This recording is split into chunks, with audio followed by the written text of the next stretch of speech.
মই 4 নং বাখুংগুৰি সমষ্টিৰ পৰা মই দাবীদাৰ আৰু এই দাবী এইকাৰণে দলত আমি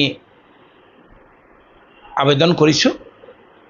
ৰাইজে আমাক দাবী জনাইছে যে আপুনি দীৰ্ঘদিন বিজেপিৰ সক্ৰিয় কৰ্মী হিচাপে দায়িত্ব গ্ৰহণ কৰি দলৰ দায়িত্ব লৈ দীৰ্ঘদিন কাম কৰি আছে। আপুনি বাওখুংগুৰি সমষ্টিৰ পৰা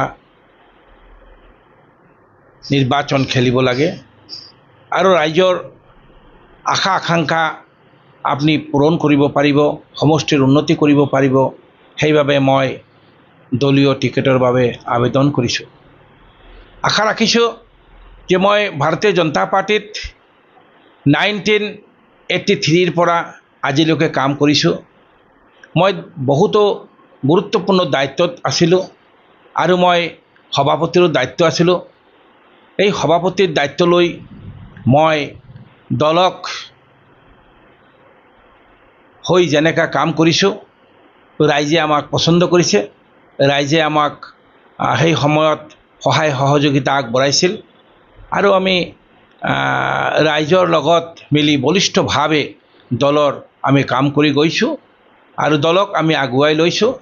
সেই হিচাপত আজি ভাৰতীয় জনতা পাৰ্টিৰ আমি বাখুংগুৰি সমষ্টিৰ পৰা আমি আবেদন পত্ৰ দাখিল কৰিছোঁ। চাওঁ দলে আমাক কি কৰে। দলৰ সিদ্ধান্ত চূড়ান্ত সিদ্ধান্ত।